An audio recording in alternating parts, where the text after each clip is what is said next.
Well, hey, you, and welcome back to another episode of the Miss Michaela Mae Show. I'm your host, Miss Michaela Mae, and today I'm going to give you my reaction to the Hannah Montana 20th anniversary.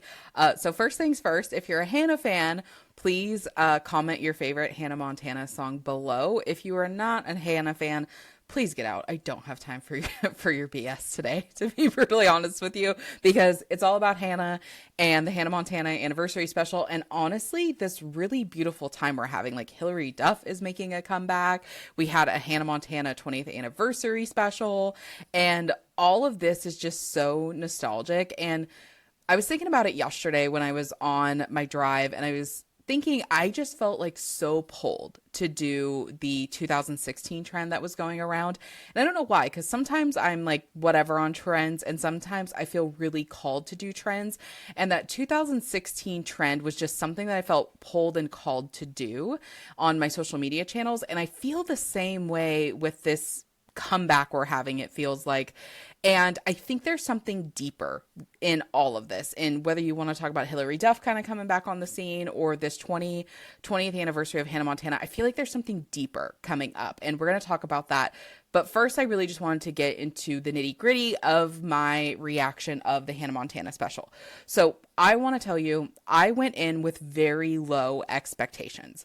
And I did that very specifically because I have found when I start putting my expectations on things, that's when I don't like things. That's when I get disappointed, because if we think about it, we're not actually disappointed in how something is. We're disappointed that it didn't meet our expectations.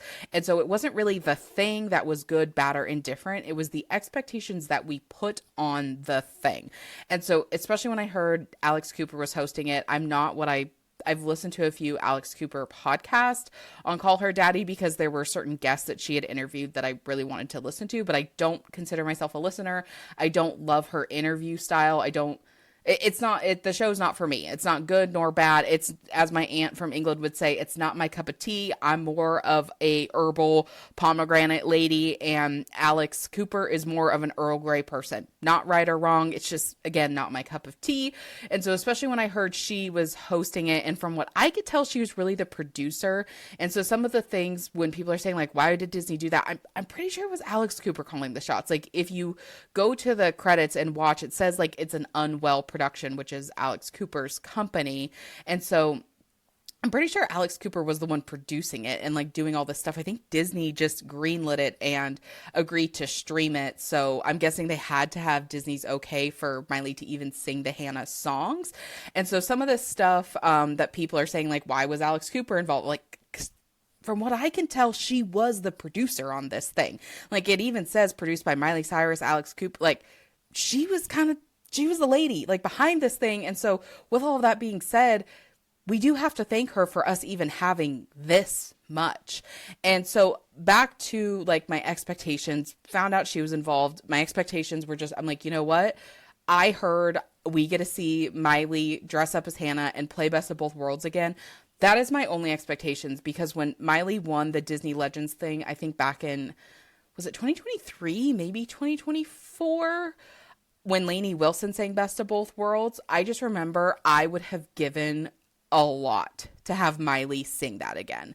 And the fact that we got that, honestly, after to me, the first 5 minutes of, Miley back as Hannah, driving through LA and Malibu, seeing the outside of the house, and then us getting to watch her rise up. Like, I get goosebumps just thinking about it, like watching her, and I keep getting emotional. And I'm not, by the way, I'm someone who was not an emotional, child, and so for me to get more emotional as I become an adult it's very new for me, and for me to be this emotional about this it's a whole thing. But anyway, we'll get into that, I'm sure, as well. So just that, like, watching Miley as Hannah get into the thing that would rise her up on the stage and come out singing Best of Both Worlds, like those first 5-6 minutes, I'm like, I'm done. I've gotten everything I could have ever wanted out of this. And so anything after that was just kind of, oh, that's interesting. Oh, that's cool. So that's where my expectations were at. I made them very, very low for a bunch of purposes. And I think where I see people getting really disappointed online is they had a lot of different expectations for it.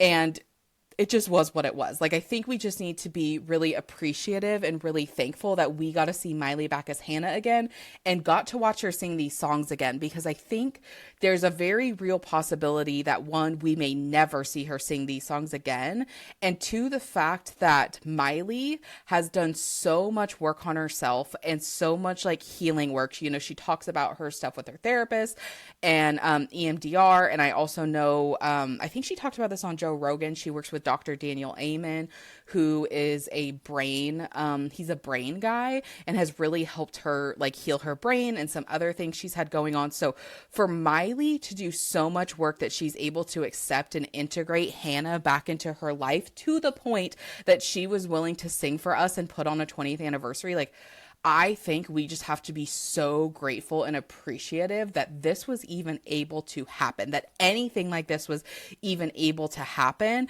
And so anything after that, it's like, it just is what it is. Like, I'm not going to put any of like, oh, I wish it would have been like this. Of course, I wish there were things that were done a little differently. Of course, I wish there was more of the cast involved. And I'm just like, my only expectation was like, I get to see Miley as Hannah singing Best of Both Worlds, and everything else, like, it is what it is. And so if you are a really big Hannah fan and have caught yourself like just feeling really let down and really disappointed, really start to focus on what you can be grateful and what you can be appreciative for this special, like getting to see Miley sing Best of Both Worlds for the first time in almost 2 decades. I know with technically like where the show started and where it's ended and, you know, her tours and stuff, it hasn't been exactly 20 years since she sang Best of Both Worlds. But I mean, I just thought that was beautiful. And that part alone was, I was like, I could turn it off now. Like, I'm well aware that I can turn it off now. And I got everything that I needed, you know, out of this special, which was watching Miley as Hannah sing Best of Both Worlds. And I really did enjoy like her parents coming on the set and, you know, walking through her, like talking about some things. And like when her and Billy Ray read some lines together, that was so emotional for me. So I think if you look at it as a whole, and even for me having a film background, there were some things that were choppy. There were some things that felt rushed. Like, I could tell that her and Alex's actual talk was a lot longer, and the editing job felt really choppy and really rushed. Like, I can sit here and critique it. I really can. And I'm not even going to give it a rating because, again, I think we have to focus on what we need to be appreciative for, which was that we got to see Miley sing some of these songs again. And her song at the end was just absolutely beautiful. So that's really, you know, if I look at the special just as a whole, yeah, it's probably like meh. You know, there were a lot of things that a lot of us, you know, online would have liked to see as far as the cast and other things. But when I think about the big main points of this special, they are absolutely phenomenal and beautiful.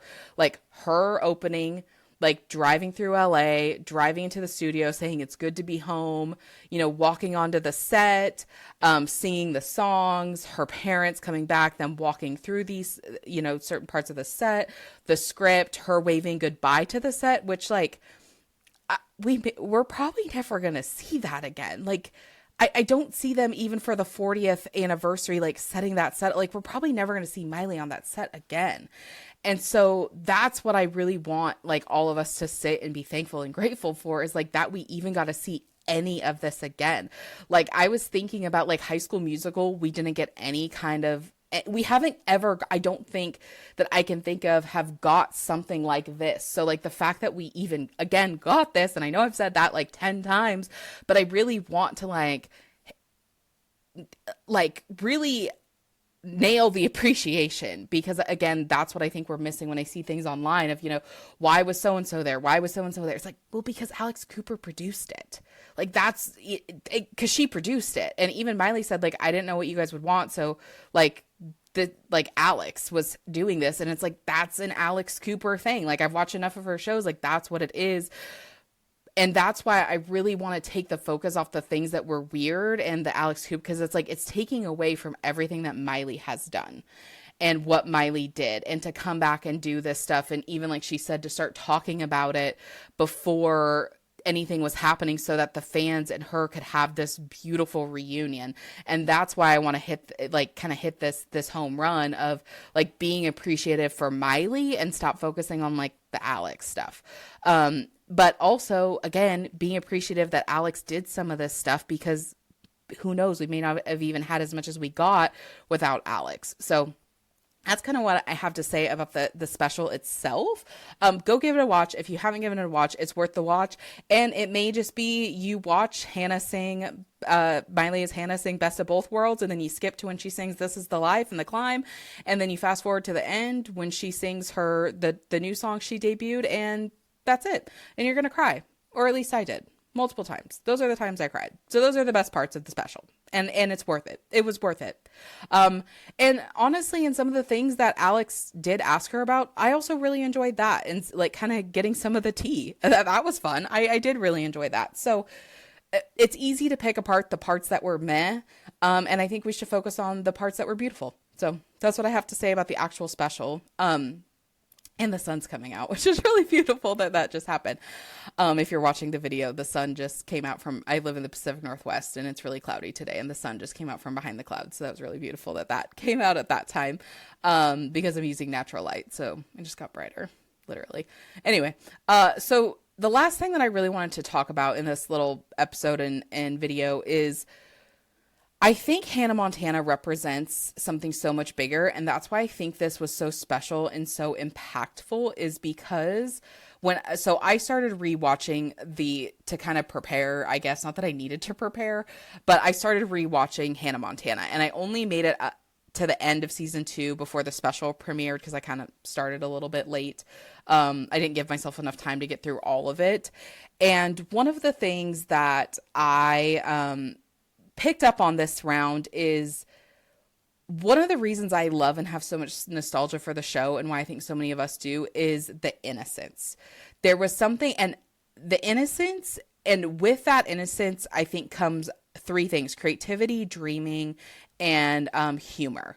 That show is genuinely funny. I have a very interesting sense of humor, but the amount of times that Billy Ray and Jackson have done something and I am laughing so hard my stomach hurts is more than I remember. And so I think for a lot of us, Hannah represented so much that encompasses these emotions: dreaming big, feeling creative, and like having this lighthearted sense of humor about life. And I've seen that in people's videos on TikTok and Instagram as well, of, I missed the days when I was watching Hannah Montana and didn't know that my parents were downstairs arguing, getting ready to get a divorce, or that the world was like an evil and harsh place. And so that's why I think this is so important, and why so many people have very harsh feelings about how the 20th anniversary went, is because of how much that not just Hannah represented, but how much that Hannah represents that time in our lives that we're never going to get back. We're all at a point where, we're not that innocent child anymore. And if you're anything like me, you've probably gotten bitter about the world in the last few years. Like, I definitely have gotten bitter since COVID, and I've lost that dreaming, and I've lost that creativity, and I'm working on getting it back. And like Hannah and Miley like represented like how much was possible. You can be that 1 in a million. And so what's interesting is with my emotions, I felt a lot of grieving, because it's like watching this 20th anniversary is officially signaling that era is over. We're no longer the kids that grew up, that were kind of naive and ignorant, like watching Hannah Montana. And so I've had a ton of grief come up since watching it. And again, the grief of like, we may never see, like, I can kind of see Miley going one or two ways. I could kind of see her opening a tour, like talking to Disneyland, like, hey, let's go, let's open a tour. And if that happens, like, I don't need 2 kidneys, like, I'm getting good seats to that concert. So I could kind of see her going that route, and we would be seeing her singing these songs again. I could also see her closing this tour forever, and we may never see her like sing any of these songs again. And so I've had grief come up with that, of being well aware that we may never see Miley sing these songs again. But it's also the grief of like, nah, this era is over. Like, we're going into a new dawn, a new era, and it's over. And we have to, like, it's an interesting dynamic to hold, like, two what feels like opposing things at once of we have to let that era go, and we also have to reclaim who we were back then that we still need today. And I feel like Miley symbolized that so beautifully in her song, like, hey, you, it's younger you, like, do you still remember me? How I can't remember exactly how the lyrics go.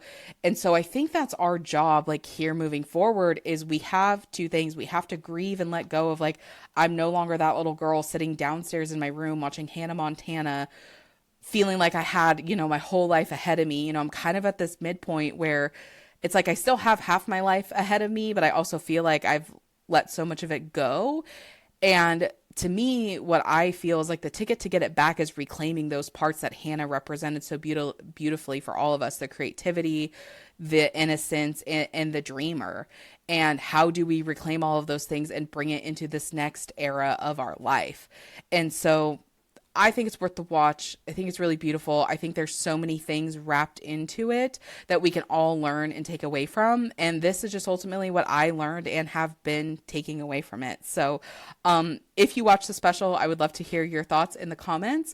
Thank you if you've made it this far, thank you for listening. Hannah, again, talking about the symbolism and the time in my life that marked and represented. And I changed a lot through, if you have been around for a while or watched my other content, I experienced childhood sexual abuse when I was 12 turning 13.